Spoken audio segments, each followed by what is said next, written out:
जय श्री नमः सिद्धेभ्यः। जय श्री नमः सिद्धेभ्यः।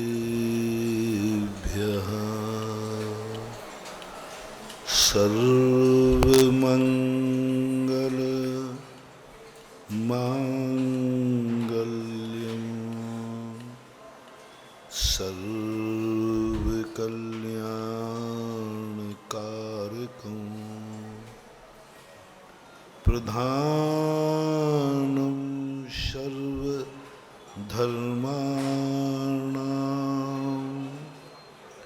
जैनं जयतु शासनं जैनं जयतु शासनं। पंच परमेष्टि भगवान की आचार्य श्री गुरुवर कुंद कुंद महाराज की आचार्य श्री गुरुवर विद्यासागर महाराज की।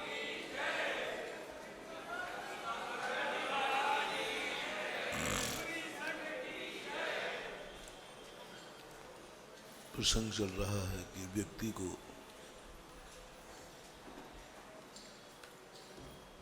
पर का संयोग लेने की जो बात आदत बन गई ही है वह हमारे लिए बहुत हानिकारक है। हर चीज में व्यक्ति पराधीन होता जा रहा है। मन में एक ही बात जागती है कि हम दुनिया से क्या ले सकते हैं, दुनिया हमारे काम में कितनी आ सकती है, किससे कितना हमें मिल सकता है। ये जो सबसे बड़ा कीड़ा लगा हुआ है अपन विगत दिनों में समझ रहे हैं। इससे क्या हो रहा है कि हम इतनी शक्तियां हम अर्जित कर रहे, इतना पुण्य कमा रहे, इतना धर्म कर रहे, फिर भी हम सुखी नहीं हो पा रहे। इतना धन दौलत हमारा व्यापार चल रहा, धंधा चल रहा है, इनकम हो रही है, फिर भी बचत नहीं हो रही है। कल हमने समझा 24 घंटे हम दिन भर मेहनत करते हैं, फिर भी शाम को व्यक्ति खुश होकर के घर नहीं लौट रहा है। मैंने सवेरे निकलते हो आप घर से, क्या सोच के निकलते हो, लेकिन शाम को लौटते हो तो खुश नजर नहीं आ रहे। कुछ ऐसा लग रहा है कि जो तुम चाहते थे वो दिन में नहीं हो पाए। और मेहनत बहुत की है।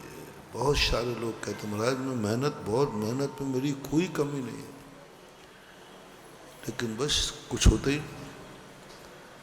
विद्यार्थी कहते महाराज जी हमने खूब पढ़ाई करता हूँ, दिन भर पढ़ते ही रहता हूँ, लेकिन याद होते ही नहीं। याद हो जाए तो पेपर में भूल जाता हूँ। संसार की सारी दवाइयाँ करा ली महाराज, लेकिन बीमारी ठीक हो नहीं। आखिर है क्या? दवाई कराने के बाद बीमारी ठीक नहीं हो रही, कुछ सोचो, कहीं कुछ और है। लगता है कि बीमारी कुछ और है और दवाई कुछ होता है ना। कई बार दवाई खाते खाते अरे भाई ये तो बीमारी नहीं थी। अपन सब लोग अनादिकाल से ऐसे ही गड़बड़ हो रहा है, लग रहा है। दवाई खा रहा हूं, सारी संपत्ति बर्बाद कर दी इस दवाइयों में, लेकिन फिर भी रोग ठीक होने का नाम नहीं ले रहा। तो अब थोड़ा सा संदेह करो कि शायद दवाई जो खा रहा हूँ वो उस बीमारी की है ही नहीं जो मुझे बीमारी। यही कारण हो ही नहीं सकता। दवाई खाएं और ठीक ना हो, ऐसा हो नहीं सकता। दवाई होती है ठीक के लिए, लेकिन ठीक नहीं हो रहा। इतना सब कुछ पुण्य करने के बाद भी मन ये नहीं कह रहा है बस सब कुछ है मेरे पास, मुझे कुछ नहीं चाहिए। पूर्ण विराम नहीं लगा। दुकान बंद कर रहा है लेकिन तृप्त होके बंद नहीं कर रहा है, बंद करना पड़ रहा है। समय हो गया, नींद आने लगी, सरकार के कानून है, अभी इच्छा पूरी नहीं हुई। जितना माल बेचना चाहता था वो नहीं बिका। दुकान फैलाने वाले जब शाम को दुकान समेटते हैं ना तो रोते हुए डिस्प्ले किस लिए किया था कि ये सारा माल, लेकिन वापस उठाते उनकी हालत बड़ी खराब होती। मेहनत की है, मेहनत पे मैं कभी संदेह नहीं करूंगा। कल भी कहा था, तुम्हारे पुण्य पर मुझे कोई संदेह नहीं है, तुम्हारी धर्म की क्रियाओं पर कोई संदेह नहीं है, सब तुम पूरी मेहनत कर रहे हो, उस पर तो मैं कोई प्रश्न चिन्ह घटाऊंगा नहीं। प्रश्न चिन्ह इतना ही सा है, कितनी मेहनत करने के बाद भी तुम सफल क्यों नहीं हो रहे? इतने पढ़ने के बाद याद क्यों नहीं हो रहा है?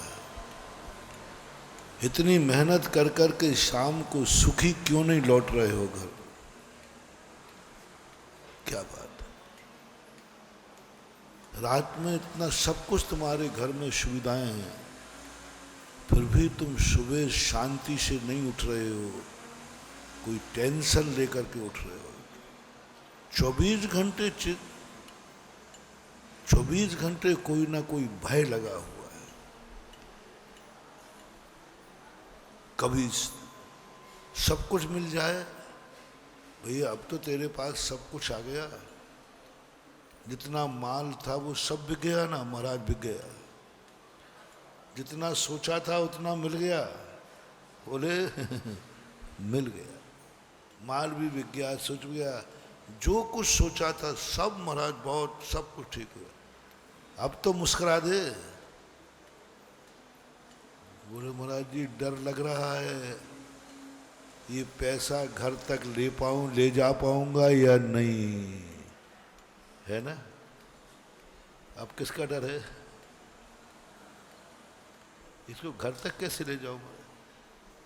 रास्ते में पता नहीं किसी को मालूम चल गया कि इसके बैग में माल है तो लो। तुम्हें एक वरदान दिया कि जाओ तुम जितना चाहते हो उतना व्यापार कर लोगे, धंधा कर लोगे, बिक जाएगा माल, तो भी तुम नहीं मुस्कुराए। बोले महाराज जी रात के 12 बज गए हैं और रास्ता सूना है, डर, टेंशन। चलो घर तक पहुंच गए, सकुशल पहुंच गए, अब तो सो जाओ। बोले महाराज जी रात में कोई आ गया तो दिन भर की हुई कमाई, नींद नहीं आ रही। कितने विकल्प, कितने द्वंद्व।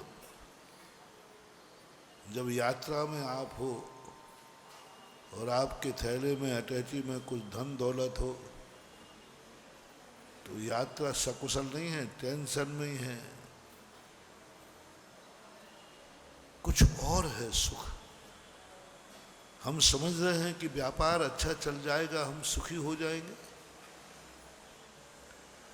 हमने उन लोगों को मरते देखा है जो धन के कारण ही मरे हैं। अभी एक घटना घटी थी राजस्थान में, डाकू आए, धन के कारण से ही पूरे परिवार को साफ कर गए। यदि वो धन नहीं होता तो पूरा परिवार जिंदा होता। किस कारण से पूरे परिवार की मौत हुई? धन के कारण। इसका लगता है कि सुख कहीं और है, हम दवाई दूसरी ले रहे हैं। हम दवाई ले रहे हैं कि धन मिल जाएगा तो हम सुखी हो जाएंगे। कोई दवाई गलत कर ली, तुम्हें किसी ने सलाह कुछ गलत दे दी। यदि धन पाने से सुखी हो जाता तो ये परिवार का मर्डर जो हुआ वो धन से ही हुआ।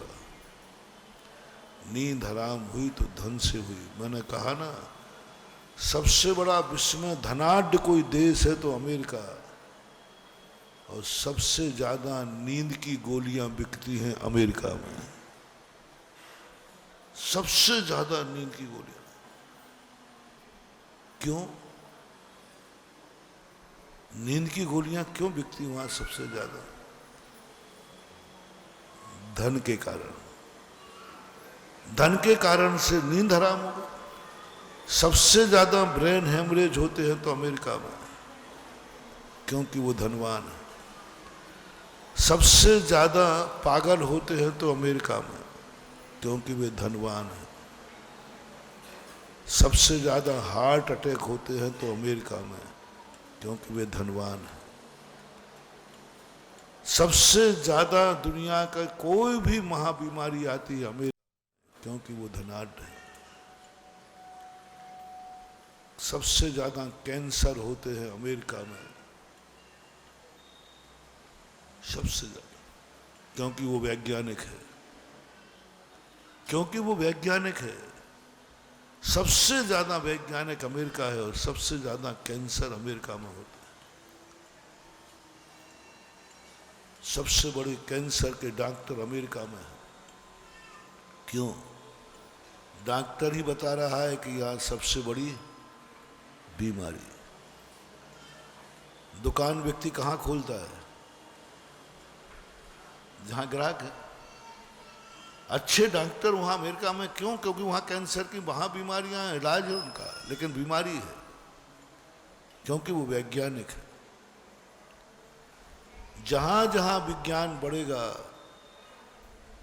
अपन तुम लोगों की सबसे बड़ी गलत बीमारी की गलत सुख चाहिए है कि बीमारी दूर करना है, और तुम विज्ञान की शरण में जा रहे हो तो ये गलत दवाई ले रहे हो। जहाँ जहाँ विज्ञान जाएगा वहाँ वहाँ दुख बढ़ेगा। सूत्र बनाओ, जहाँ जहाँ विज्ञान जाएगा दुख बढ़ेगा। सामने से तो सुख दिखेगा, लेकिन पीछे दुख का पहाड़ जिंदगी में टूट पड़ेगा। एक छोटा सा उदाहरण तुम्हें दिए देता हूँ। 10 गांवों में पहले एक वैद्य था। कितने गांव में वैद्य कितना था? और आज एक गांव में कितने डॉक्टर हैं? डॉक्टर होना क्या बता रहा है अक्षय बाबू? डॉक्टरों की संख्या होना क्या बता रहा है? बीमारी बढ़ रही है, बीमारी बढ़ रही है। विज्ञान ने क्या दिया? दवाई दी, लेकिन तुम नहीं सोच रहे हो कि बीमारियां कितनी दी हैं।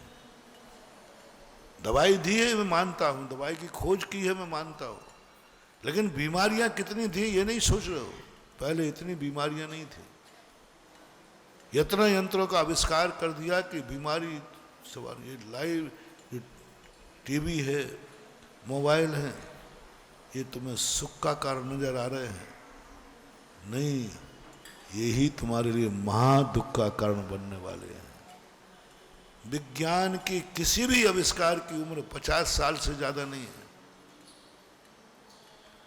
50 साल के बाद वो खुद कहेगा इस चीज को अपनी जिंदगी से अलग कर दो। मोबाइल टीवी को 50 साल के बाद, अभी से डॉक्टर कहने लगे हैं मोबाइल रखो मत, हाथ में मत लो। 50 साल बाद हर व्यक्ति की उंगलियों में पैरालिसिस होगा। हर व्यक्ति की उंगलियां वृद्ध अवस्था में काम ही नहीं करेंगी। क्योंकि एक फैशन चली है मोबाइल को हाथ में लेने की, और जोर से पकड़ना पड़ता है, नहीं तो गिर जाएगा। अब इतना ब्लड सर्कुलेशन खत्म हो रहा है, एक एक घंटा आधा आधा घंटे फैशन है। महिलाएं बच्चियां तो मोबाइल दिखाना है ना कि हमारे पास कौन सा मोबाइल है, जेब में नहीं रखेंगे, बैग में नहीं, हाथ में लेने की परंपरा चल गई। ये उंगलियां खत्म हो जाएंगी। आज से बच्चे को मोबाइल दे दीजिए, 50वें साल में बच्चा प्रवेश करेगा, उसके हाथ काम नहीं करेंगे, उंगलियां काम नहीं करेंगी, सब चीज। कुर्सियां आपके पास आई, ये कुर्सियां मालूम आपको क्या है? ये कुर्सियां आपको धीरे धीरे करके, क्योंकि आप ऑफिस में बैठे रहते हैं पैर लटका करके, गाड़ी में ट्रेवलिंग करते हैं, ब्लड सर्कुलेशन रुकता है। पहले लोग गद्दी पर बैठते थे, इसलिए ये दवाई कुछ गलत चल रही है। तुम जिस वस्तु को सुख मान रहे हो उससे बीमारी तुम्हारी दूर नहीं होगी, बल्कि बीमारी बढ़ती जाएगी। इसलिए धर्म कहता है दवाई बदलो, धर्म कहता है तुम गलत दिशा में मेहनत कर रहे हो, तुम धन में सुख मान रहे हो, धन में सुख नहीं है, धन तो एक मजबूरी है, धन तो मजबूरी। तुम भोजन में सुख मान रहे हो, नहीं, भोजन में सुख नहीं है। यदि भोजन में सुख है तो पेट भरने के बाद मना क्यों करते हो?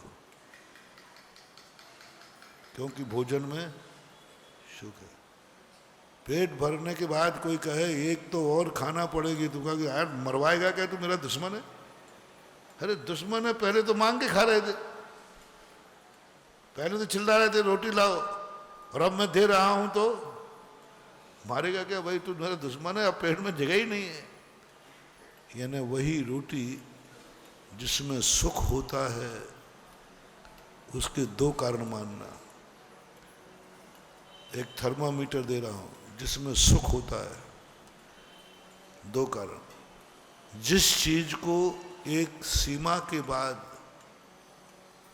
मना करना पड़े, समझ लेना वो सुख नहीं है, वो समस्या का समाधान है, वो रोग की दवाई है, रोग की दवाई है। क्योंकि आज मैं ले रहा हूं और थोड़ी देर बाद पेट भरने पर दवाई यही होती है, रोग ठीक हो गया, दवाई बंद।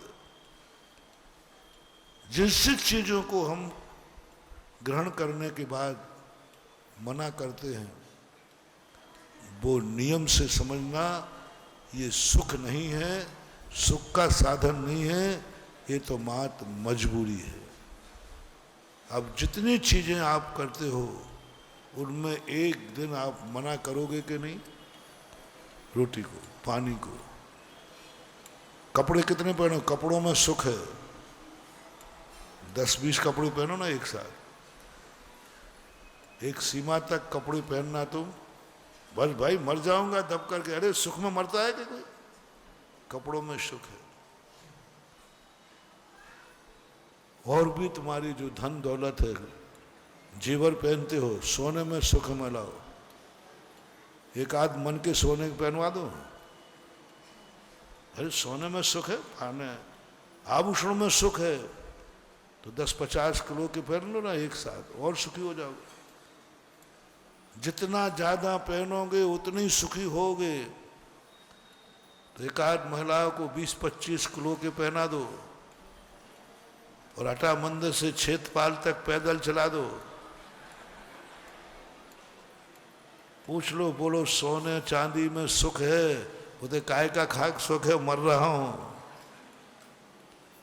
सीमा, ये दवाइयां हैं, ये मजबूरियां हैं, ये शौक हैं। शौक से खाई हुई वस्तु ज्यादा नहीं खा सकता, शौक की भी एक सीमा होती है। ये सब शौक हैं जो तुम लोग कर रहे हो, और शौक छोटे दिन के लिए अच्छा लगता है, बाद में तो बुरा लगता है।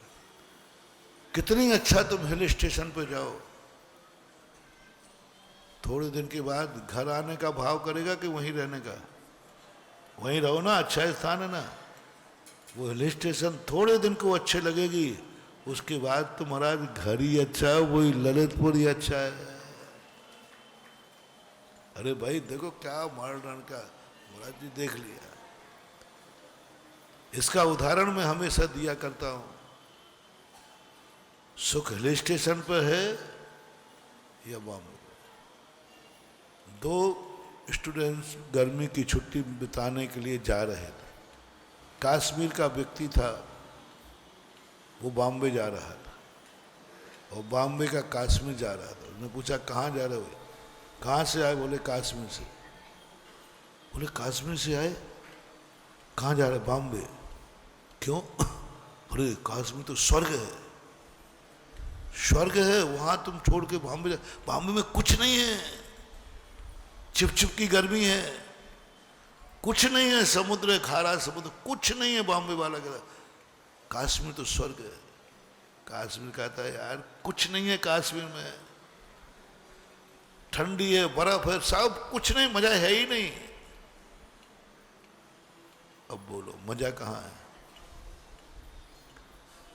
कश्मीर वाला छुट्टी बिताने जा रहा है बॉम्बे, वो कह रहा बॉम्बे में मजा है, समुद्र है बहुत, जो कुछ भी है।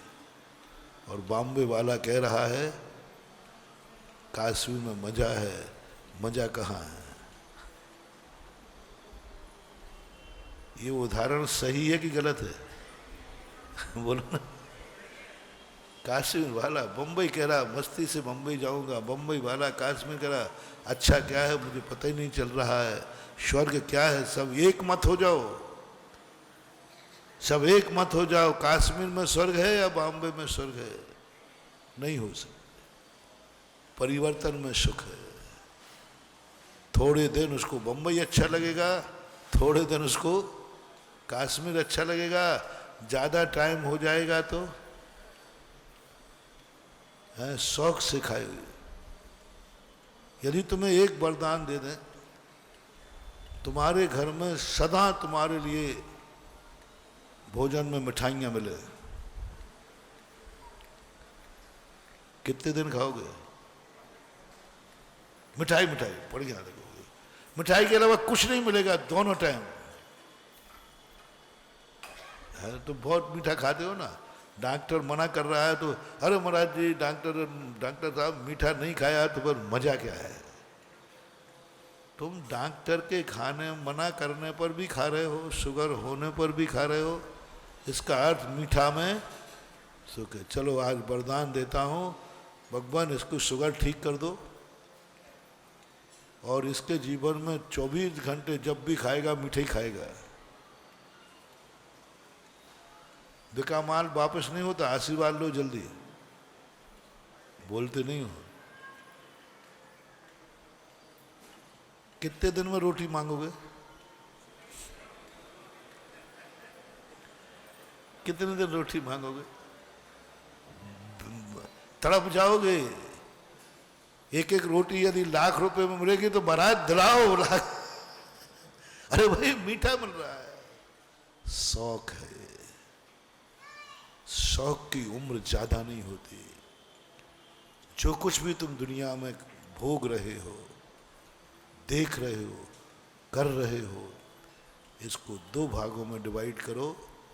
या तो मजबूरी है, दवाई है, या फिर तुम्हारा शौक है, मनोरंजन। कोई लाभ नहीं है, कोई फायदा नहीं है, लेकिन शौक है। कई लोगों को शौक होता है, और शौक और मजबूरी में किया हुआ औषधि कभी तुम्हें स्थायी सुख दे ही नहीं सकेगी। ये निर्णय कर लो। जिस चीज को पाकर के तुम ऊब जाओ, थक जाओ, बस विराम करो, वो सुख नहीं।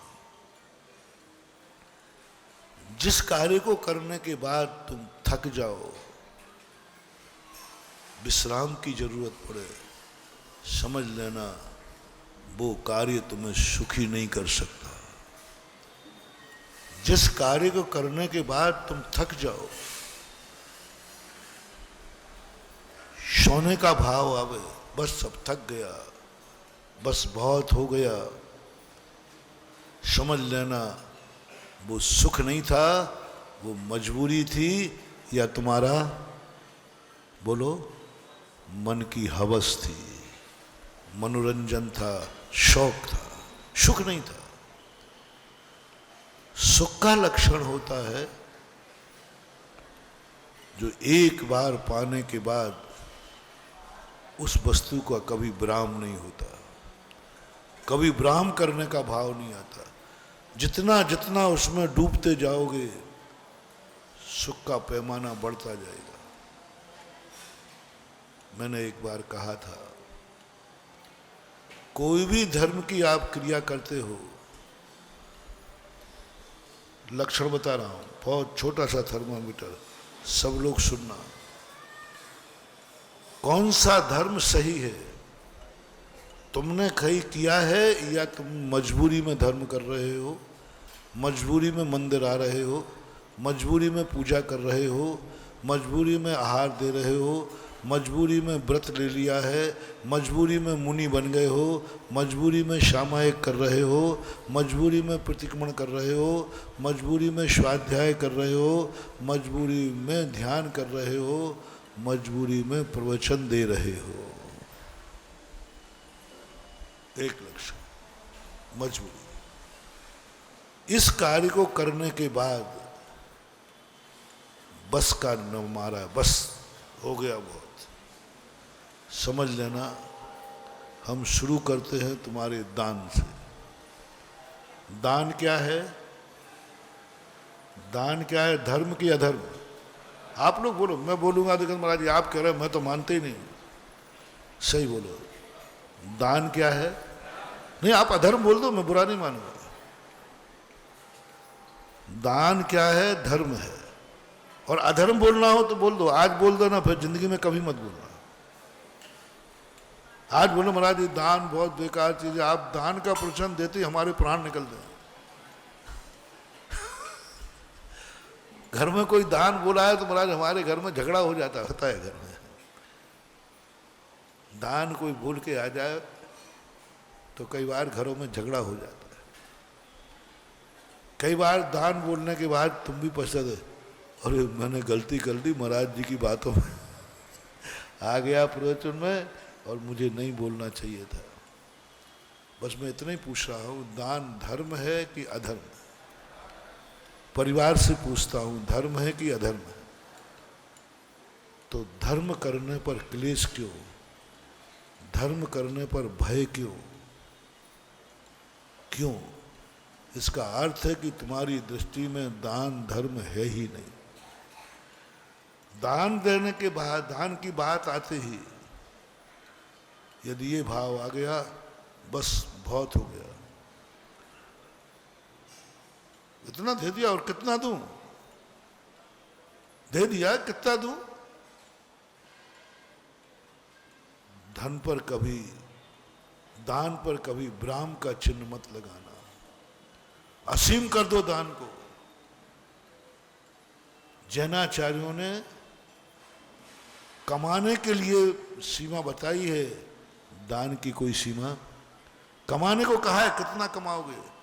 चलो महाराज जी देखो आप थोड़ा ज्यादा बोल जाते हैं, आपसे परेशान हैं हम लोग। क्या कह दिया? दान कितना देना है?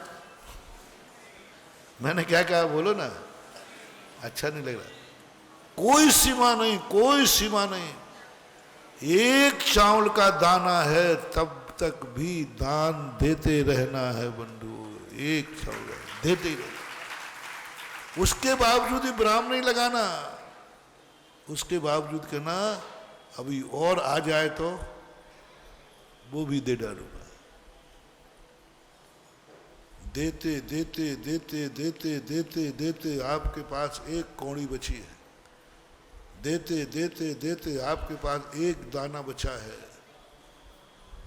कुछ नहीं बचा, एक दाना बचा, और वो भी आखिरी दाना है, वो भी दे दिया। अब तो कह दो महाराज बस बहुत, अब तो कह दो आप, अब तो आप विराम लगा दो कि भाई या अंतिम दाना भी दे देना, उसके बाद कह देना बस अब बहुत हो गया। नहीं नहीं नहीं, अभी कहो एक बार, यदि और होता तो। सब दे दिया है, विराम नहीं लगाना। क्या भाव करना, कोई कह देखो तुमने सब दे दिया अब तो बहुत हो गया। नहीं भाई, बहुत नहीं हो गया, यदि और होता तो और देता। और जब आएगा मैं दिए बिना नहीं चूकूंगा। मैं दान को कभी पूर्ण विराम नहीं लगाऊंगा, दान को सीमित नहीं करूंगा। कैसे मिलते हैं उनको अक्षय भंडार, कैसे मिलते हैं चक्रवर्तियों की अक्षय निधियां। दोनों हाथ से उलीचते हैं, खर्च करते तो भी निधि खत्म नहीं होती, सदा भरी रहती है। दोनों हाथ से खूब खर्च करते, कोई कमी नहीं आती। कैसे मिल जाते हैं कल्प वृक्ष, कुछ नहीं बंधु। एक व्यक्ति ऐसा है जो आवक की सीमा ही नहीं बना पा रहा है। चक्रवर्ती के इतने सारे खर्च होने के बाद कहता है साहब कुछ भी खर्च नहीं हुआ, निधियां ज्यों की तो भरी है। जितना खर्च किया था उससे कई गुनी आए होते, आज भी हो। खर्च कम है और इनकम ज्यादा, बहुत ज्यादा। कौन सा पुण्य है ऐसा। लोग तो ऐसे भी हैं जिनके खर्च भी नहीं निकल रहे हैं, और कुछ लोग ऐसे हैं जो खर्च कर नहीं पा रहे हैं, है ना। कुछ लोग ऐसे हैं कि खर्च कर नहीं पा रहे, और कुछ लोग ऐसे हैं जिनके खर्च भी नहीं निकल रहे, ललितपुर में ही होंगे। क्यों ये पक्षपात, कौन कर रहा है पक्षपात, किसने किया पक्षपात। भगवान, भगवान इतना पक्षपाती नहीं, कोई पक्षपात नहीं करा। कुछ नहीं बंधु, जो चक्रवर्ती है जिसकी इतनी निधियां आ रहा है, इतना एडजस्ट भी नहीं कर पा रहा है, एडजस्ट भी नहीं कर पा रहा, उसका मूल पुण्य का कारण है पूर्व भाव में इसने दान को असीम किया था कि मैं क्षिक दान दूंगा। तुम चाहते हो मुझे कोई ऐसा महाराज मिल जाए, ऐसा भगवान मिल जाए जो मुझे किमिक्षिक वरदान दे देवे। कौन से मम्मी पापा चाहते हो महाराज, वो मम्मी पापा चाहते हो जो हमारी हर इच्छा पूरी कर सके, हम जो मांगे, है ना। बोलो कौन से महाराज चाहिए। मुंह देखी करना मन, अंदर की बात मुझे मालूम है। महाराज ऐसे गुरु चाहिए किमिक्षिक आशीर्वाद देवे, हम जो चाहें बाबा जी तथास्तु, हम जो चाहें ऐसा गुरु मिल जाए, जो चाहें हम, बस गुरु जी ये चाहिए, गुरु जी का तथास्तु। वो गुरु तुम पसंद करते हो, वो भगवान पसंद करते हो जहां हमारी इच्छा पूर्ति हो जाए। बंधुआ बहुत नुकसान है इससे, कुछ नहीं होने वाला। किमिक्षिक वरदान वाले व्यक्ति को मिल भी जाएगा, लेकिन वो बर्बाद हो जाएगा। जब जब तुम्हें कोई वरदान देवे, समझ लेना, जब जब तुम किसी से वरदान मांगो, समझ लेना इस वरदान के बाद तुम्हारी बर्बादी निश्चित है। दुनिया की कोई ताकत नहीं रोक सकती। शास्त्रों में जिन जिन लोगों को वरदान दिए गए वे सब बर्बाद हो गए, सब बर्बाद। रावण ने वरदान लिया, क्या हुआ। रावण ने वरदान लिया कि मुझे वरदान दो, दे दिया। कंस ने वरदान लिया, दे दिया। हिरण्याकश्यप ने वरदान लिया, ले मिल गया। क्या कहीं ने किमिक्षिक वरदान मांगा, मिल गया। अंत क्या हुआ। कभी भी आज से अपनी जिंदगी में हम किसी से वरदान नहीं मांगेंगे, वरदान नहीं मांगेंगे। माँ बाप से भी नहीं, किसी से भी नहीं।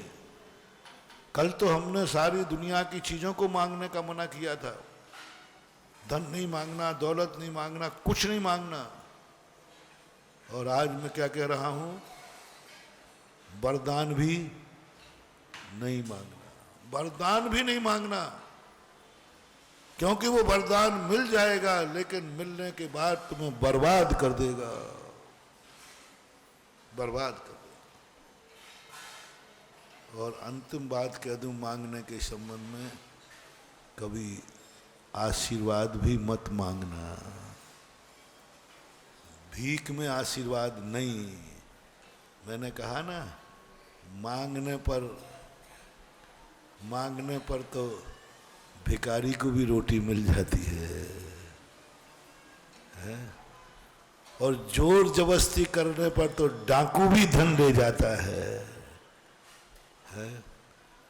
और चोरी से लेने पर तो जेब कट भी धन ले जाता है। तुम कौन हो? चोरी से?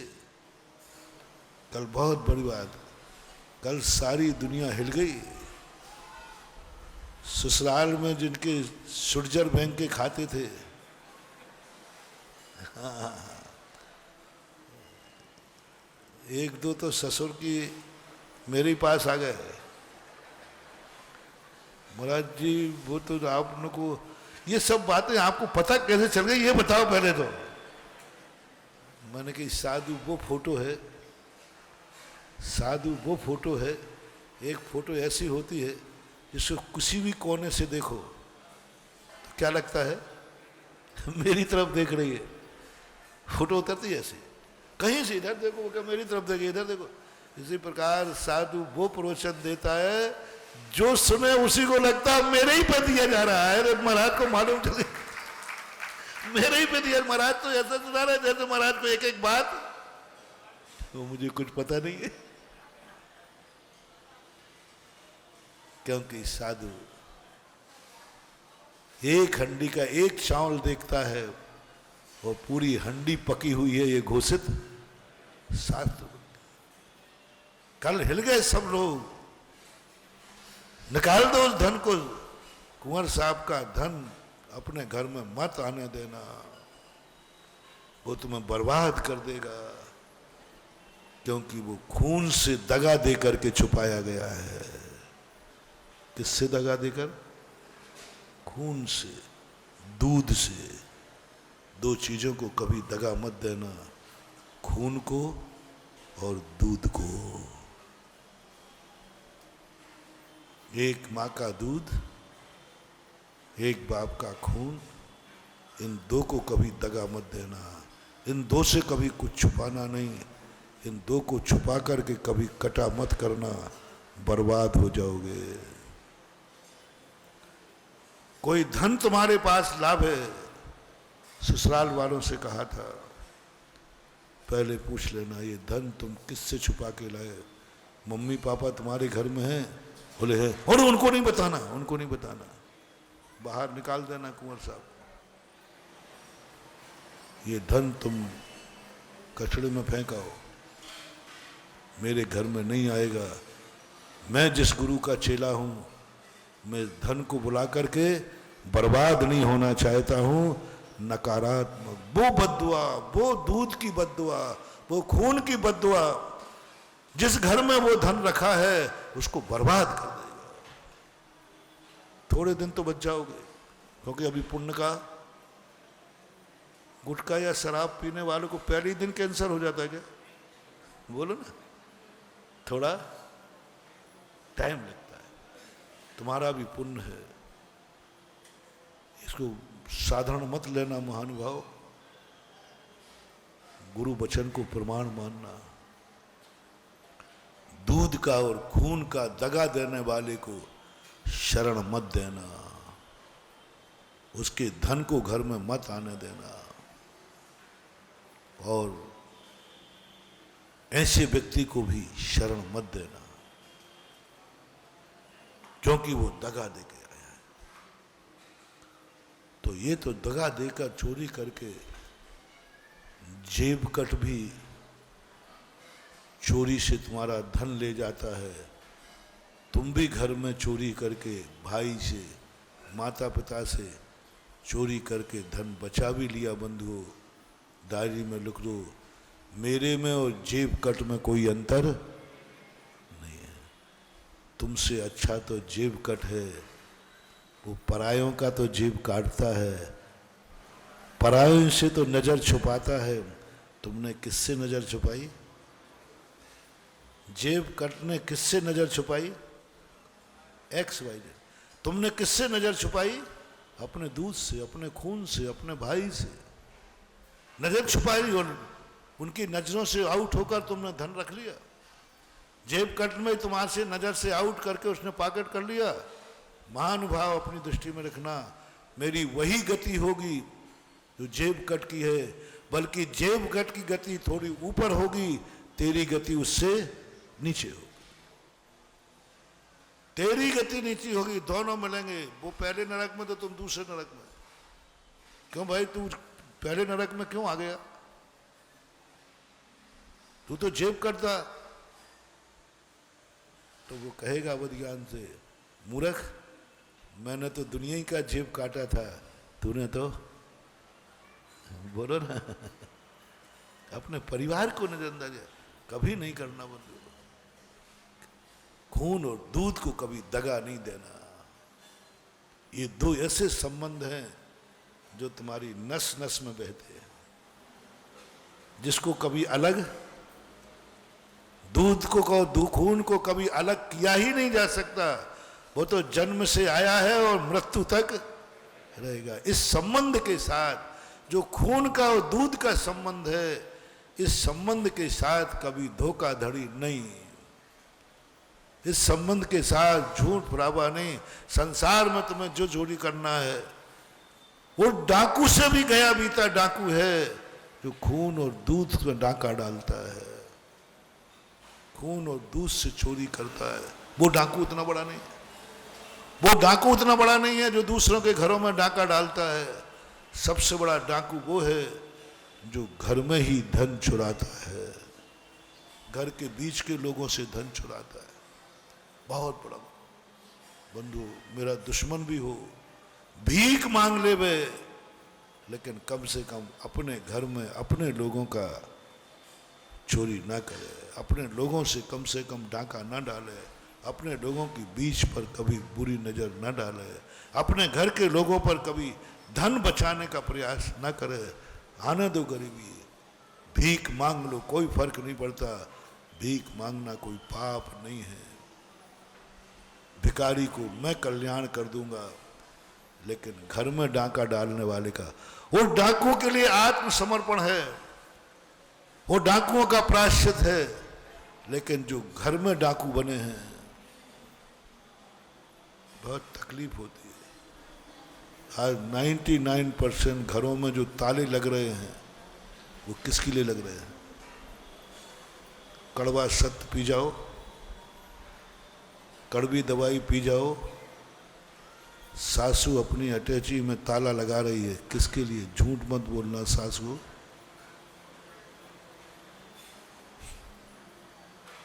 बहू के लिए ना। तो बहू भी ताला लगा रही है, किसके लिए? बहू छुपा के रख रही है, किससे छुपा रही? डाकू से। डाकू के लिए कोई ताला नहीं होता, वो तो 2 मिनट में खोल देगा। बहू छुपा रही है सासू से, बेटा छुपा रहा है बाप से, बाप छुपा रहा है बेटे से, भाई छुपा रहा है। बोलते जाओ थोड़ा, उतनी देर हमें थोड़ी हेल्प मिल जाएगी गले का। भाई छुपा रहा है भाई से। भाई हो रे के डाकू हो? जिस घर में घर के लोगों को डाका ताले लगते हैं, जिसमें घर के लोग घर वालों से छुपाते हैं, वो घर न भाइयों का है, न माँ बाप का है, न कुटुंबियों का है, वो घर एक डाकुओं की गैंग है, डाकुओं का अड्डा है। वो सारे डाकू एक घर में पैदा हो गए जो एक दूसरे को डाका डाल रहे हैं, एक दूसरे की नजर बचाना चाह रहे हैं। इसकी नजर बचे नहीं और माल गायब। ये नजर चूके नहीं और माल जेब में। पिताजी थोड़े से यहां हुए और भाई की नजर थोड़ी यहां वहां गई और मत करो। इसलिए मैं 2-3 दिन से समय दे रहा हूं कि ये बीमारी समाज में बहुत तेजी से फैल रही है। घर में घर का विश्वास नहीं रहा, बहुत तेजी से फैल रही है। हर व्यक्ति अविश्वास में है, परायों से नहीं, अपनों से। अपनों से डर लग रहा है, अपनों से भय लग रहा है। भाई दुकान पर बैठा है, डर लग रहा है कहीं वो पार नहीं कर दे। ऐसा माहौल बनाओ घरों में कि कोई भाई भाई से कोई छुपाएगा ही नहीं, माँ बाप से कोई छुपाएगा नहीं, खून खून से कोई छुपाएगा नहीं। अन्यथा मैंने हंस बता दिया, जेब कट का, तुम एक फुट नीचे रहोगे। दूसरा व्यक्ति यदि जबरदस्ती तुम लेते हो, कोर्ट केस कर देते हो भाई भाई पर, जबरदस्ती छीनते हो नहीं। एक डाकू ने जोर जबरदस्ती करके किसी का धन लूटा और तुमने जोर जबरदस्ती करके बाप से और भाई से धन लिया, दोनों डाकू हो। और भिखारी की बात मैंने बताई दी थी कल। ये सब चीजें आज हमें वरदान भी नहीं चाहिए। हम वरदान मांगेंगे नहीं, हम वरदान चाहेंगे नहीं। वरदान मांगेंगे नहीं और वरदान चाहेंगे नहीं, क्योंकि वरदान बाद में बर्बाद करके जाता है। आज अति करता हूं, आशीर्वाद तुम्हारे महाराज तुम्हारे कौन है? महाराज जी तुम्हारे कौन है? एक बार और बोलो, गुरु। गुरु से और आशीर्वाद भीख में नहीं चाहिए। भीख में आशीर्वाद लूंगा नहीं। भगत हो रे, शिष्य हो, वो तुम्हारा गुरु है। बाप से धन नहीं मांगना, गुरु से आशीर्वाद नहीं मांगना। मांग के नहीं लूंगा, भगवान तो देते भी नहीं। आज तक जैन मूर्ति आशीर्वाद की बनी, भगवान देते नहीं। वो क्यों नहीं देते महाराज जी? क्योंकि वो भिखारियों के भगवान नहीं है।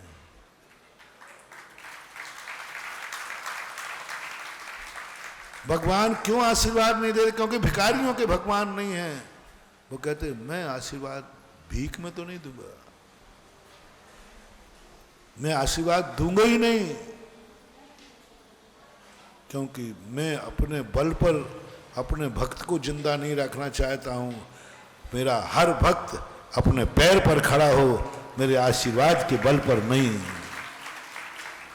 जिनेंद्र भगवान की सबसे बड़ी पॉलिसी है, वो कभी अपने भक्त को आशीर्वाद नहीं देते।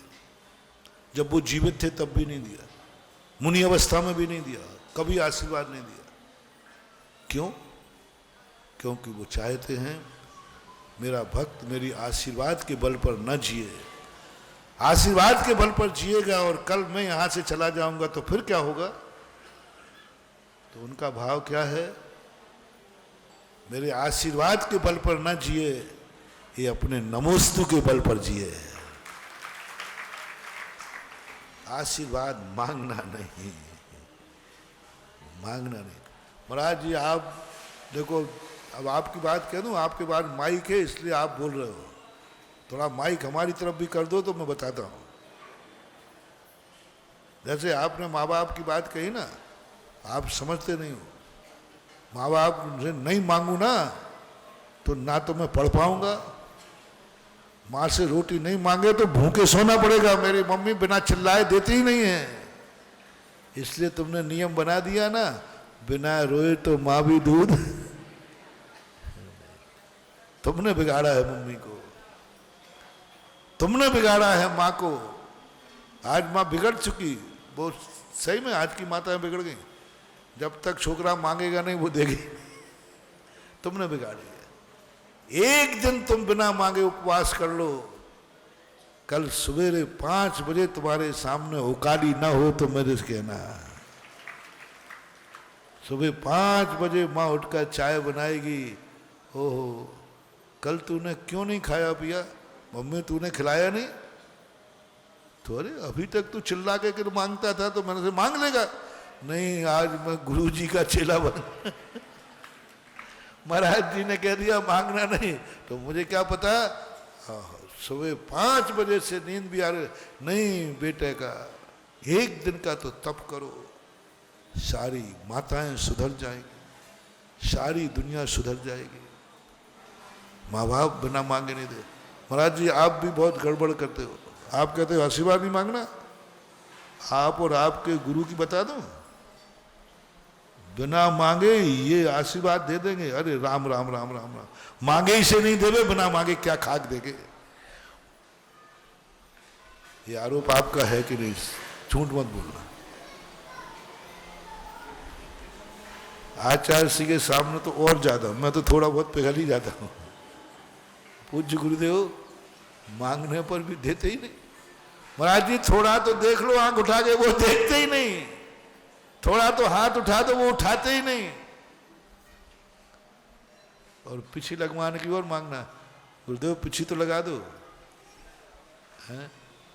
ये तो आप लोगों की आदतें हैं, आपके और गार्गू के।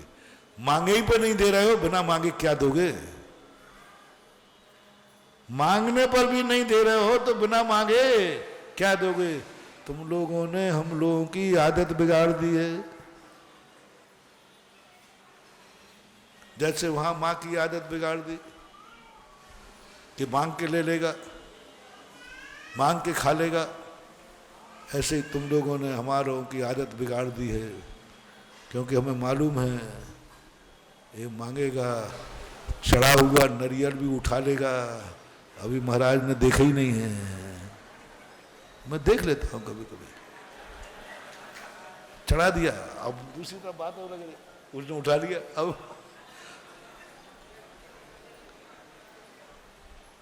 ये तुम्हारी आदत बिगाड़ दी, तुम लोगों ने आदत बिगाड़ दी, तुम लोगों ने आदत।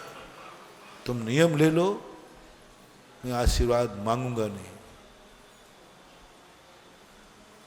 आशीर्वाद मांगूंगा नहीं, भीख में आशीर्वाद नहीं लूंगा, मांग के आशीर्वाद नहीं लूंगा। तुम नमोस्तु करो और पधारो। और वस्तुतः तुम्हें आशीर्वाद की तरफ देखना ही नहीं। आशीर्वाद उस समय मिलता है जिस समय तुम नमोस्तु करते हो। और नमोस्तु जब तुम करते हो उस समय तुम्हें क्या मालूम कि हमने दिया कि नहीं दिया। बोलो क्या करूं। महाराज मैं यूं देख रहा था, नमोस्तु कर रहा था कि आशीर्वाद देख रहा था। ओह क्या बात है महानुभाव। नमोस्तु भक्त कभी भगवान का आज तक कभी आशीर्वाद नहीं देख पाया, देख ही नहीं सकता। और जो आशीर्वाद तुमने देखा है, तुम्हें पता है कि हाँ महाराज ने आशीर्वाद दे दिया, जाओ वो आशीर्वाद तुम्हें कभी फलेगा नहीं। क्योंकि आशीर्वाद तुमने देख लिया, तुम्हें पता चल गया हाँ महाराज ने आशीर्वाद दिया है, हमने हाथ उठाते देखा था, और पीछे भी उठाई थी, पीछे भी लगाई, खत्म, ले लो यार। ये ऐसा पंजे का नाम आशीर्वाद नहीं, ऐसा पंजा तो कांग्रेस का भी है।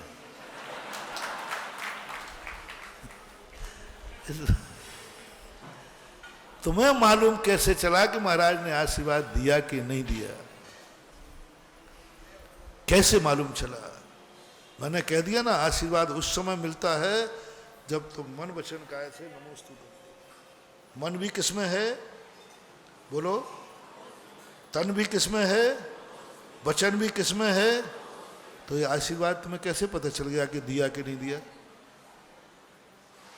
दिया कि नहीं दिया तुम्हें कैसे मालूम। दूसरों की बातें मानते हो, तू नमोस्तु कर रहा था, मैंने खुद देखा, महाराज ने देखा ही नहीं तेरी तरफ। दूसरों की बातों में मत आओ, एक दावा करो, मेरा गुरु, मैं नमोस्तु करूं और आशीर्वाद न मिले, ऐसा हो ही नहीं सकता। सारा जगत कह दे तो नहीं मिला, हो ही नहीं सकता। जब मैं नमोस्तु करता हूं मुझे आशीर्वाद मिलता है। मैं वीडियो बना के दिखाऊं? बोले वीडियो से कोई फर्क नहीं पड़ता। हाथ उठाए नहीं, ये हाथ उठाने का नाम आशीर्वाद नहीं। कल परसों कहा था ना, बहुत बड़ी बात है महानुभाव, ये बार बार हाथ उठाना, ये तुम्हें खुश करना है। आज खुल्लम खुल्ला कह दूं, सीधी कह दूं? अब खोलने में क्या बात है? हाथ उठाना ये मात मुंह देखी है, खुश करना है ये आशीर्वाद है ही नहीं, है ही नहीं।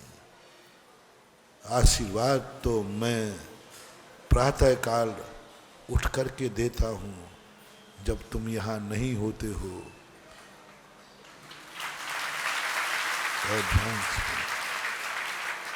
उठते ही एक आशीर्वाद कर देता हूं, हे भगवान, आज जो भी मेरे दरवाजे आए और मेरी जो शक्ति हो, मैं यह शक्ति मैं सामायिक में हूँ, मैं प्रतिक्रमण में हूँ, कभी मेरा उपयोग कहीं भी है तो मैं आशीर्वाद एडवांस में लगता हूँ, ये एडवांस भक्त के खाते में जावे। सपोज करना आप बाहर जाते हैं तो बेटे को खर्च को पैसा चाहिए है, तो आप रख के जाते हैं कि नहीं? बोलो कि भाई मैं बाहर जा रहा हूँ, इतने दिन का ही पैसा। माँ कहीं जाती है तो बेटे को रोटी रख के जाती है कि नहीं? जाती है। तो गुरु को तुम क्या मानते हो? गुरु एडवांस में जानता है कि मेरे दिन भर के दूसरे कार्य हैं, भक्त कभी भी आ सकता है, भक्त को मेरे आशीर्वाद की कभी भी जरूरत पड़ सकती है। जरूरी नहीं कि उस समय मैं मौजूद हूं, जरूरी नहीं कि जहां इसको जरूरत है वहां मैं मौजूद हूं। बोलो, जहां तुम्हें जरूरत है वहां मैं मौजूद हूं, ये कोई गारंटी है? बोलो, गारंटी है? नहीं, जहां जहां मुझे विपदा आएगी वहां वहां मेरे महाराज रहेंगे, मैं तो नहीं कहूंगा। 18 किलोमीटर के बाहर यदि तेरी विपदा आ गई तो मैं तो वहां रहूंगा ही नहीं, मेरे तो इसी में ही 18 किलोमीटर की है। गुरु सुनना, कौन है गुरु, कौन है बाप? मैं तो कभी भी मर सकता हूं, मेरे मरने के बाद बाप भी मरने के बाद का इंतजाम करके मरता है। जान रहा है कि मेरे मरने के बाद इंतजाम कर रहा है कि बेटे को एक मकान दे जाऊं, बेटे को थोड़ा धन दौलत छोड़ जाऊं। ऐसा कौन बाप है जो बेटे के लिए कुछ भी नहीं छोड़ना चाहता? बेटा अच्छा है, खोटा बेटा नहीं। अच्छे बेटे को कौन बाप है जो कुछ भी नहीं देना चाहता? शब्द। और वो जान रहा है कि मुझे मरना निश्चित है, फिर भी भावना कर रहा बेटे को एक मकान छोड़ दूं। कई पिता लोग आते, महाराज जी और कोई इच्छा नहीं है, बस मेरे बेटे हैं 2 ढोल, इनके लिए एक एक बंगला बना दूं, थोड़ा सा बैठने का एक एक व्यापार कर दूं, थोड़ा सा उनको धन दौलत छोड़ के जाऊं। मैंने क्यों? अरे महाराज जी आप क्यों मत पूछो, हम बाप हैं, वो हमारे बेटा। हर के मन में भाव आता। और बेटे के जन्म लेने के बाद हर पिता किसके लिए कमाता है? जल्दी बोलो, मैंने तुम्हारे मुंह से सुना है।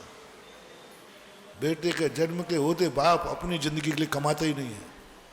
सब किसके लिए कमा रहा है? बच्चों के लिए। जी भी रहा है तो किसके लिए? आप बच्चों से, अरे बेटा मैं जो कुछ कर रहा हूं सब तेरे लिए कर रहा हूं। अच्छी बात है, मैं इसको मना नहीं कर रहा हूं। गुरु को तुम क्या समझते हो? गुरु को तुम क्या समझते हो? वो जब साधु की बात नहीं कर रहा हूं, गुरु की बात कर रहा हूं। साधु किसी की फिक्र नहीं करता, साधु किसी को जोड़ के नहीं जाता, साधु किसी का बाप नहीं होता, साधु के कोई बेटे नहीं होते। साधु एकाकी, मैं एकाकी एकत्व लिए सभी आते, बस मैं अकेला हूं, मैं एक हूं, मुझे किसी का लेना देना नहीं, कोई मतलब नहीं है। लेकिन गुरु और साधु में बहुत अंतर है। साधु ही गुरु होता है पक्का है, लेकिन सारे साधु गुरु हों ये कोई नियम, साधु बहुत होते लेकिन गुरु नहीं होते। गुरु शिष्य बनाता है, साधु स्वयं बनता है। साधु स्वयं बनता है अपनी साधना के बल पर, साधु स्वयं बनता है अपनी तपस्या के बल पर, और वही साधु जब गुरु बनता है तो कोई भक्त बनता है जिस पर उसका उपकार होता है। सामने वाले पर कोई उपकार होगा तो वो कहेगा ये मेरे गुरु हैं।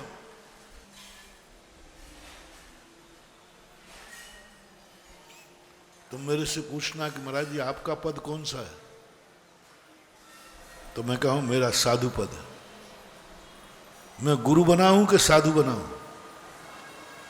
मैं साधु बना हूं, मैं साधु हूं। चर्या कौन सी पाल रहा हूं, गुरु की कि साधु की? साधु। 24 घंटे मैं अपने आप में साधु हूं, मुनि हूं, मुनि की चर्या पालता हूं, मुनि का जीवन जीता हूं, मुनि का आनंद आता है, मुनि ही मैं मानता हूं अपने आप को। आपसे पूछता हूं, भक्त से पूछा है ये कौन है, पहले साधु से पूछ के आया महाराज जी आप कौन हैं? अरे भाई मैं मुनि हूं। क्या कर रहे हो? मुनिचर्या पाल रहा हूं। आगम में गुरुचर्या नहीं लिखी, आगम में क्या लिखा है? मुनिचर्या। पूरा मूलाचार गुरुचार नहीं है, मुनियाचार है। मुनि का आचार है, मुनि का सामायिक है, मुनि को सामायिक है, मुनि का जो कुछ भी चर्या है सब मुनि की है, क्योंकि वो मुनि है। आप मुनि महाराज हैं, साधु महाराज हैं। हाँ, अब सामने वाले भक्त के पास गया, ये कौन है, ये कौन है? बोलो, अब आपकी बारी है, बोलो आपकी बारी, जो आपको बोलना हो। जोर से नहीं बोले।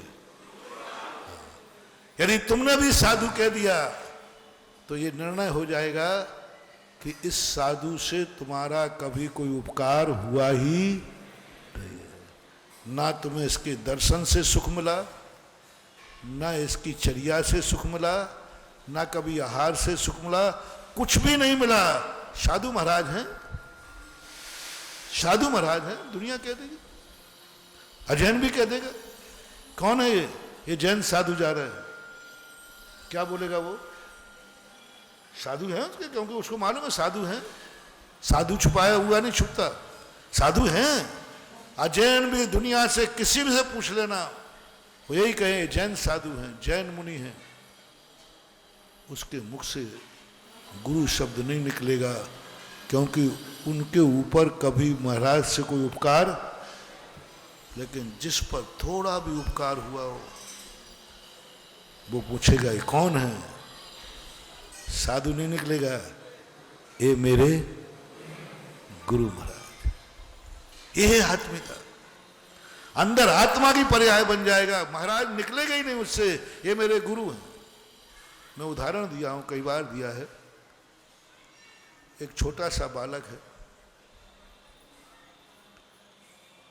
एक व्यक्ति जा रहा था, उसके दोस्त ने पूछा यार ये कौन जा रहा है? अरे तुझे मालूम नहीं ये मेरे पापा है। मैंने पूछा था कौन जा रहे हैं, तू तो संबंध बना रहा है, नाम बताना। अच्छा नाम पूछ रहे हैं, ये मेरे पापा हैं, इनका ये नाम है। फर्स्ट देखते ही तुम्हारे मन में क्या निकला? आत्मा की पर्याय देखो कैसी बन गई। उसने पूछा ही नहीं कि तुम्हारे पापा है कि नहीं, उसने बोला कौन जा रहा है? देखते ही मेरे पिताजी हैं, इनका नाम है। नाम बाद में बताया, पहले क्या भाव आया? आप जा रहे थे। ये मकान किसका है? छोकरा भी 8 साल का है, ये मकान मेरा ही है यार। 8 साल के छोकरे का मकान कहां से आ गया? वो तो उसके दादाजी ने बनाया था, पापा ने बनाया था, और क्या दावे से कह रहा है ये मकान मेरा है। क्या हो गया ये? और बाप भी सुन रहा है, बाप भी नहीं कहा हे छोकरे होश में बोल, तेरा कहां से होगा, मेरा मकान है। बाप ने भी सुना, बेटे को एक बार भी नहीं सोचा कि मैं अभी 8 साल का हूं, मेरा मकान कहां से हो गया। क्या आत्मा की पर्याय है, इतना अधिकार। बाप के मकान को मेरा मकान है ये कह रहा है, इतना अधिकार, इतनी घनिष्ठता। कहते हो कि नहीं? ये उसका कहना ठीक है या गलत है? जल्दी बोलो, आपकी भाषा में क्या माना जाएगा? ठीक। और आपके बेटे के मुख से सुना कि वो अपने दोस्त से कह रहा था ये मकान मेरा है, तो आपको अच्छा लगा कि बुरा? अच्छा लगा। महाराज ये चलता है, ऐसा तो कहना ही पड़ेगा। अच्छा, यदि वो ये कह दे ये मकान किसका है? तेरा नहीं? नहीं नहीं, मेरे बाप का है। इससे क्या पता चल रहा है कि बाप बेटों में? यदि ये कह दे ये मकान पिता का है, इसका अर्थ ये पिता का है, तेरा कहीं और है, दोनों में बंटवारा हो चुका है। और जब तक ये कह रहा है नहीं बाप का मकान मेरा मकान है, तब तक समझना कि बाप बेटे एक मकान में रहते, एक मुट्ठी में है। ये तो तुम्हारी कहानी हो गई। अब हमारी बताऊं तुम क्या दशा करते बोले। हम सड़क पे जा रहे थे, आचार्य सी सड़क पे जा रहे थे, किसी ने पूछा ये कौन जा रहे हैं? जल्दी बोलना, झूठ मत बोलना, बनावटी। अभी अरे आचार्य महाराज जा रहे, तो मालूम नहीं आचार्य विद्या, पहला तो नाम लेगा फट से जैसे तू उनका बाप हो। पिताजी को देख करके सबसे पहले तुमने क्या कहा? बोलो जल्दी बोलो, ये मेरे पिताजी हैं। फिर नाम बताओगे। और हम ये आचार्य से जा रहे हैं, किसी तुम्हारे दोस्त ने पूछा यार ये कौन है? अंदर के मुंह की बातें मत कहो, ये रटी रटाई बातें तुरंत आएगा। मालूम नहीं ये सुधा सागर महाराज, ये आचार्य सिंह महाराज, ये पूज्य सागर महाराज है। ऐसे बोलता है जैसे तेरे बाप हो, तू उनका बाप हो। आत्मा की पर्याय है वो। बाप आत्मा की पर्याय बन गया, उसके मन में तुरंत देखते भाव आया ये मेरे पिता हैं, ये मेरी माँ है, ये मेरी बहन है, ये मेरी पत्नी है, ये मेरे फलाने। संसार के हर संबंध में इतनी आत्मीयता कि उसने कोई संबंध नहीं पूछा था, मात्र इतना पूछा था ये कौन है, संबंध भी नहीं पूछा था। तो क्यों नहीं तुमने बताया फलाने चंद हैं? और यहां क्यों बता रहे हो? पूछते ही कहा तुमने कौन है? तुमने तुरंत कह दिया आचार्य श्री है। तुरंत आया तो तुम्हारे नहीं, आचार्य विद्यासागर है। इसका अर्थ है कि तुम साधु को तो तुम्हें मिल गया। झूठ नहीं बोला तुमने, सत्यवादी हरिश्चंद्र हो। अरे तुम झूठ बोलने का सवाल ही नहीं। वो आचार्य विद्यासागर हैं कि नहीं? हैं पक्का, झूठ तो बोलने का सवाल ही नहीं होता। तुझे साधु मिले हैं अभी, साधु से तुम्हारा कल्याण नहीं होगा, आचार्य महाराज से तुम्हारा कल्याण नहीं होगा, उपाध्याय महाराज से तुम्हारा कल्याण नहीं होगा, विद्यासागर से तुम्हारा कल्याण नहीं होगा, सुधा सागर से तुम्हारा कल्याण नहीं होगा, नहीं होगा, नहीं होगा। क्योंकि देखते ही तुम्हें ये फलाने महाराज है। ओह, आत्मा की पर्याय बनाओ रे। कहाँ तैर रहे हैं अपन, कहाँ तैर रहे हैं, कहाँ समझ गए? अनंतों अनंतों बार हमें साधु मिले, कल्याण नहीं हुआ। अनंतों बार पूज्य आचार्य विद्यासागर महाराज जैसे महाराज मिले, कल्याण नहीं हुआ। क्योंकि हमने जब भी देखा है कौन बैठे हैं, गणधर परमिष्ठी बैठे हैं। हो गई परीक्षा, तुरंत आ जाए जैसे उसने पूछा ये कौन है, तो नाम तो तुमने बताया नहीं, अंदर से अनायास, और बालक को कोई पढ़ाया नहीं था, ये मेरे पिताजी हैं। तुरंत कोई तुमने देखा, पहली दृष्टि में तुमने साधु को देखा, तुम्हारे अंदर से आना चाहिए ये मेरे गुरु हैं, ये मेरे। उसने पूछा नहीं था, उसने पूछा नहीं था कि तुम्हारे कौन हैं, उसने पूछा था ये कौन है। दोनों को उदाहरण को बैठाना समझ में तो आ रहा है कि नहीं?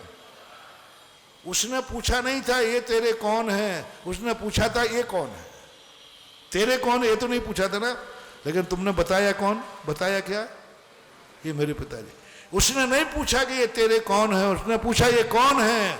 तो यहां भी कहना चाहिए ये मेरे गुरु है, फिर कहना चाहिए ये मेरे गुरु हैं जिनका नाम, पहले पिताजी बाद में नाम, पहले गुरुजी बाद में नाम। ऐसे ही मंदिर में करते। कोई पूछे यार ये मंदिर कौन है, किस भगवान का मंदिर है? अभिनंदन नाथ भगवान का है? ना तो श्री लगाया ना फ्री लगाया, जैसे तुम भगवान का बाप हो। अभिनंदन नाथ भगवान का मंदिर है, बाद में भगवान लगाया, कुछ नहीं। भगवानों के मंदिरों से कल्याण नहीं होना। ओह, जैसे ही पूछे कि कौन से भगवान का मंदिर है, तुम कहता है सबसे पहले आना चाहिए ये मेरे भगवान अभिनंदन नाथ का मंदिर है। मेरे भगवान, ये मंदिर किसका है? पारसनाथ मंदिर, छेदपाल नहीं, ये मंदिर मेरा है और इसमें मेरा देवता विचारता है। अनुभूति करो, कब्जा मत कर लेना। हमारा ठीक है, आज से यही हो जाएगा। आपने कहा है, कब्जा के लिए नहीं कहा, आत्मा की पर्याय बनाने को कहा। रजिस्ट्री तेरे नाम नहीं है मकान की, अभी बाप के नाम है, तो भी तू क्या कह रहा है, ये मेरा है। वो बाप तुम्हारा ही नहीं है, और भी भाई हैं, उसके बेटे हैं। महाराज जी मैं कैसे कह दूं, हाँ आप तो सबके हैं, आप तो सबके हैं, ये मंदिर तो सबका है, ये भगवान भी सबके हैं, मैं कैसे कह दूं? तो वहां भी तो मैं कह रहा हूं वो बाप तो चार का और है कि नहीं? पर तुमने क्या कहा, कौन जा रहा है? चार बेटों का बाप जा रहा है। मुझे पता नहीं, ये बोलते हो ललितपुरिया, कुछ भी बोल सकते हो। वो चार बेटों का पिता है कि नहीं, बोलो है। तो तुमने, उसने पूछा ये कौन जा रहा है, तो तुम्हें कहना था ये चार बेटों का पिता जा रहा है। तुमने क्या कहा, ये मेरे। तुझे भी मालूम है कि ये चार के और हैं, तीन के और हैं। वहां ये ध्यान नहीं दिया जाता। गुरु हजारों लाखों का हो, लेकिन गुरु को देखते ही आना चाहिए ये मेरा गुरु है, पर खत्म। सबके हैं तो बने रहना, सबका बना रहना दो। है तीन बेटों का पिता है तो बना रहने दो, लेकिन मेरा है। पिता के बेटे अनेक हो सकते हैं, लेकिन बेटे का बाप तो, और चारों से पूछोगे तो क्या कहेंगे, मेरा। ऐसी परिणति आत्मा की पर्याय बने, अंदर से एकदम ऐसी पर्याय निकल जाए, ये मेरे गुरु, मेरे पिता, ये मेरा भक्तांबर, मेरा नमोकार मंत्र, मेरी माला, बस मेरा शब्द पर जोर दो, मेरा। उस समय ऐसी परिणति जाग जाए और ऐसी सिद्धा हो जाए, मेरा यदि गुरु है, मांगने की जरूरत है। मेरा गुरु है तो मुझे आशीर्वाद मांगने की जरूरत नहीं है, और मेरा गुरु नहीं है तो मुझे आशीर्वाद की जरूरत नहीं है। आशीर्वाद साधु का नहीं फलता, मैंने पहले ही कहा। आशीर्वाद बसियत हर किसी की नहीं मिलती, बसियत बाप की मिलती है। किसकी मिलती भैया? पिताजी की बसियत मिलती है। हर किसी की वसीयत नहीं मिलती। पिताजी हैं तो मिलेगा। साधु का आशीर्वाद नहीं फलता है, और साधु आशीर्वाद देता भी नहीं है, क्योंकि वो साधु है। आशीर्वाद फलता है गुरु का। बोलो, तुम्हें अपने गुरु पर सारी दुनिया कह रही है, तुमने नमोस्तु किया ना, महाराज ने देखा ही नहीं, वो तो बातों में लगे थे, वो तो स्वाध्याय में लगे थे, वो तो सामायिक में लगे थे, वो तो ध्यान में बैठे थे। सारी दुनिया कह रही है, वीडियो भी देख लिया, भाई आप गलत नंबर डाल गए। मेरा गुरु से आशीर्वाद मांगने की जरूरत ही नहीं है, क्योंकि वो मेरा गुरु है। बाप से संपत्ति मांगने की जरूरत नहीं है, क्योंकि वसीयत मेरी है, मैं बेटा हूं। बाप की संपत्ति से मांग ले थोड़ा, नहीं, पड़ोसी से मांग लूंगा, बाप से नहीं मांगूंगा। गुरु से आशीर्वाद मिलेगा हमें, पक्का है, और दिया है ही नहीं। जब रामटेक में मैं गया, अभी भी गया था कुंडल, मुझे मालूम ही नहीं है कि मुझे आचार्य जी ने आशीर्वाद दिया कि नहीं दिया, मैंने देखा ही नहीं। मैं आशीर्वाद लेने गया भी नहीं था, और मैंने आशीर्वाद मांगा भी नहीं। गुरु का चेला हूं, कोई भिखारी नहीं हूं। मैं तो नमोस्तु करने गया था। मेरा मन वचन का है तो नमोस्तु में था। मेरा तो यही ध्यान था, नमोस्तु में चूक ना हो जाए, नमोस्तु में चूक ना हो जाए। नमोस्तु में मन था, वचन था, काय था, उपयोग था। महाराज ने आशीर्वाद दिया, मुझे पता ही नहीं, और मुझे विश्वास था मेरा गुरु है, उससे मांगने की। गजब, लोगों ने मुझे वीडियो उठाया, दिखाया, महाराज जी आपको आचार्य जी ने पीछे से आशीर्वाद दिया। मैंने कहा मुझे तो खबर ही नहीं, वीडियो में देखा मैंने, क्योंकि मुझे मालूम है जिस समय नमोस्तु करता हूं उसी समय गुरु का आशीर्वाद फलता है। तो मैं आशीर्वाद देखने में समय व्यतीत करूं या नमोस्तु करने में, और दो काम एक साथ हो नहीं सकते, दो काम हो नहीं सकते। अब नमोस्तु में मन लगाओ कि आशीर्वाद देखो कि दिया कि नहीं दिया, नहीं, छोड़ो। मेरा मन नमोस्तु में है, और दावा करता हूं आज तक जब ये गुरु को नमोस्तु किया है, आज तक आशीर्वाद मिलता रहा है, मिल रहा है, मिलता रहेगा। बस इसको मत मानना, नहीं तुमको महाराज जी देखो उन्होंने हाथ उठाया ही नहीं, वो तो एडवांस में रखे हुए हैं। गुरु, जैसे मैंने कहा ना, माता पिता बेटे को मांगे बिना भी उसको कुछ रख देते हैं। बेटे को मांगे बिना माँ को कहीं जाना है तो कल उसके लिए टिफिन बना करके, बेटे ने कहा नहीं है फिर भी, ऐसे ही तुम्हें गुरु से कहने की जरूरत नहीं। सुबह उठ करके ही गुरु, साधु नहीं, साधु नहीं, किसकी बात कर रहा हूं, थोड़ा सा बताओ। मैं आशीर्वाद की व्यवस्था कर रहा हूं, मैं कौन हूं?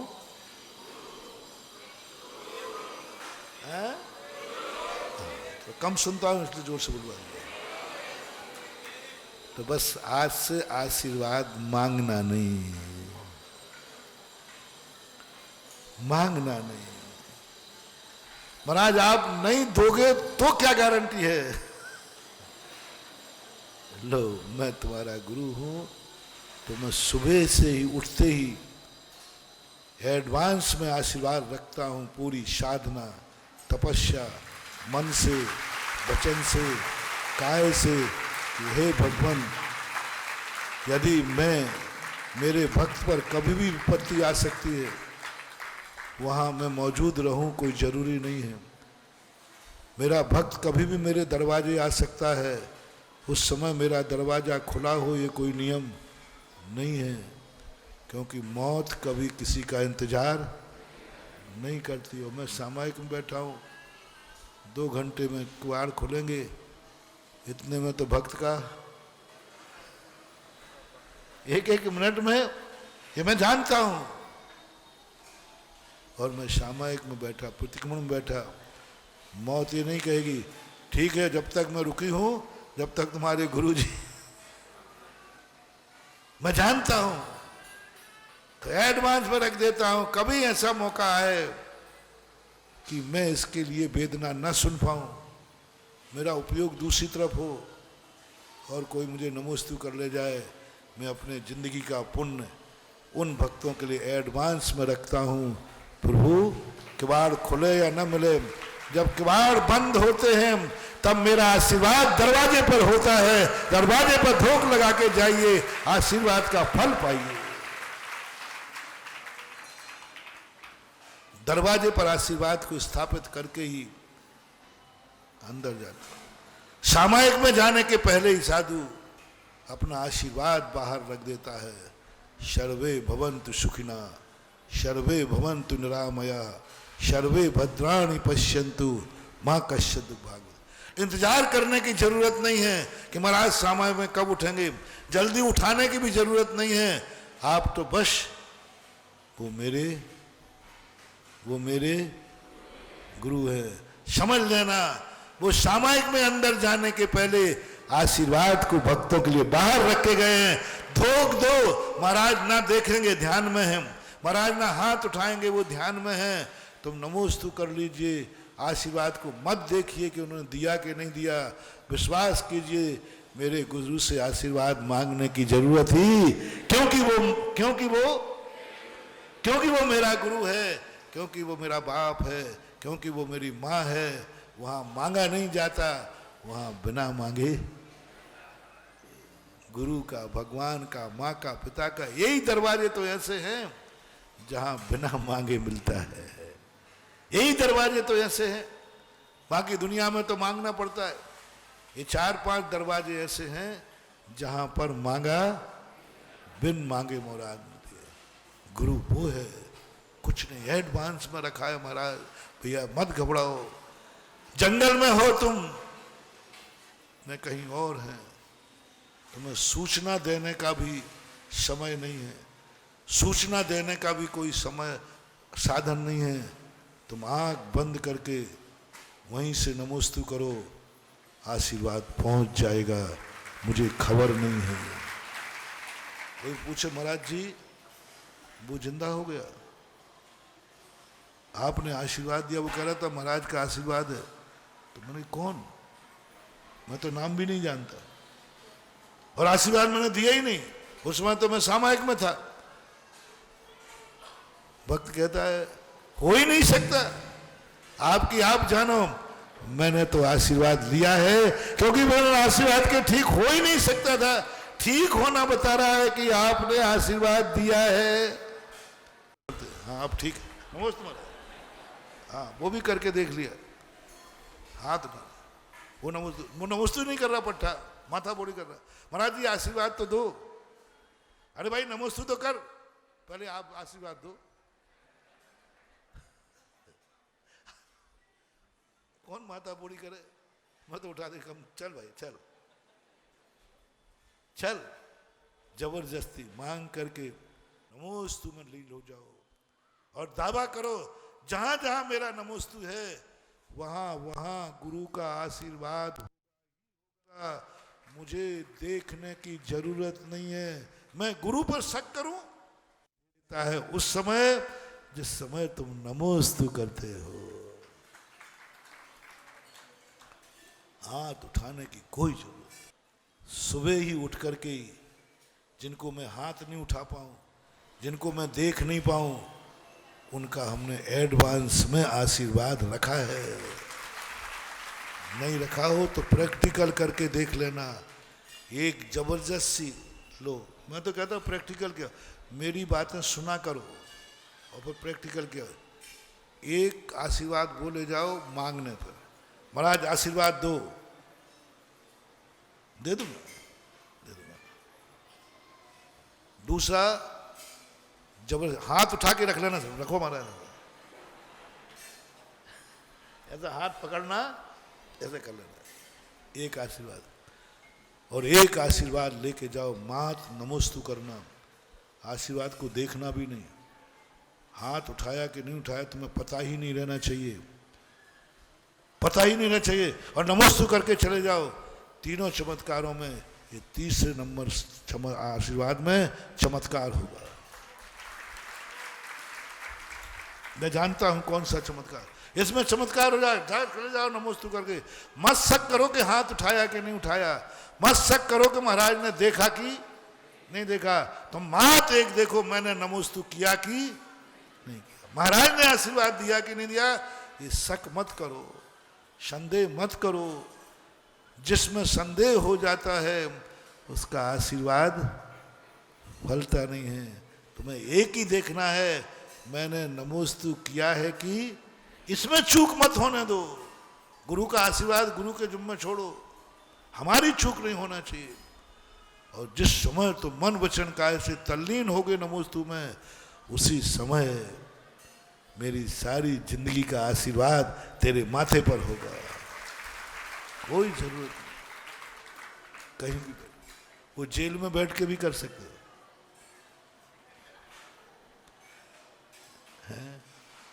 मैंने तो पहले ही दिन आके कह दिया था, स्थापना दिन पे ही कह दिया था, सारा ललितपुर यहाँ है, मात्र एक दो व्यक्ति यहाँ नहीं है। और आशीर्वाद हो चुका था, नमोस्तु भी वहाँ से आ चुका था। न तुम्हें पता है, हैं? हम जाने और ये जाने, हो गया, पैथी होती है। इसलिए अब देना ही है तो जो किमिक्षिक दान जो दिया जाता है, देना है तो किमिक्षिक दान की बात, समय आपका हो गया।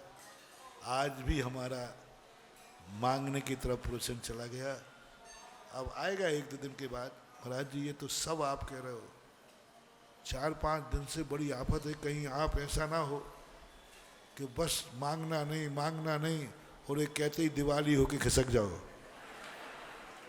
तो हमारा जो थोड़ा बहुत सहारा है कि मांग के कम से कम 2 रोटियां, तो मांगने से 2 रोटियां तो मिल जाती हैं, जबरदस्ती करने से कुछ तो मिल जाता है, चोरी करने से कम 2 रुपया तो बचा लेता हूं।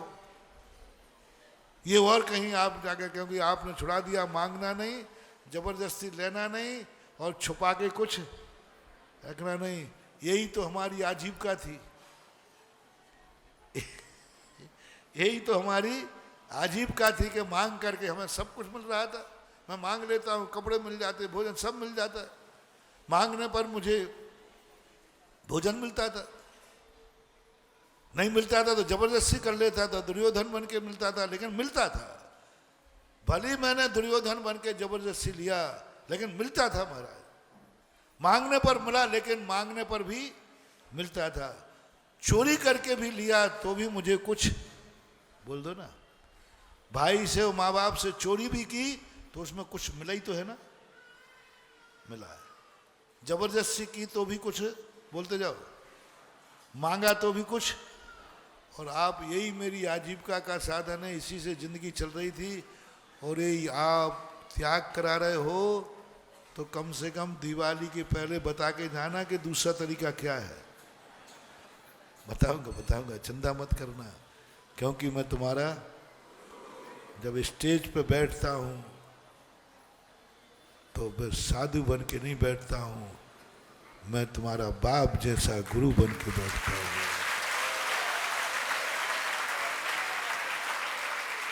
स्टेज पे बैठता हूँ तो माँ बन के बैठता हूँ। जैसे कन्हैया की माँ ने कहा था, बेटा मांगने पर रोटी ले खाएगा तू, मेरा भिखारी बेटा नहीं राजा बेटा है।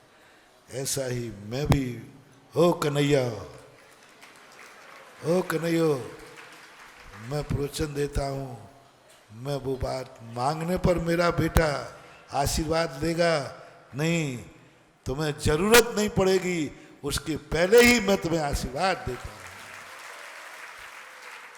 बेटे को भूख लगेगी, जब वो मांगेगा तब आशीर्वाद दूंगा, नहीं, ये भिखारी बेटे का लक्षण है। बेटे को भूख न लगे उसके पहले माँ बुला के खिला देवे। तो मैं पहले ही से कह रहा हूँ मेरे भक्त को, जब जरूरत पड़ेगी तब आशीर्वाद नहीं, जब जरूरत नहीं है उसके पहले ही मैं उसको आशीर्वाद दे देता हूँ कि जाओ बेटा तुम्हें आशीर्वाद है। ये परंपरा है। समय आपका आज हो गया। महावीर भगवान की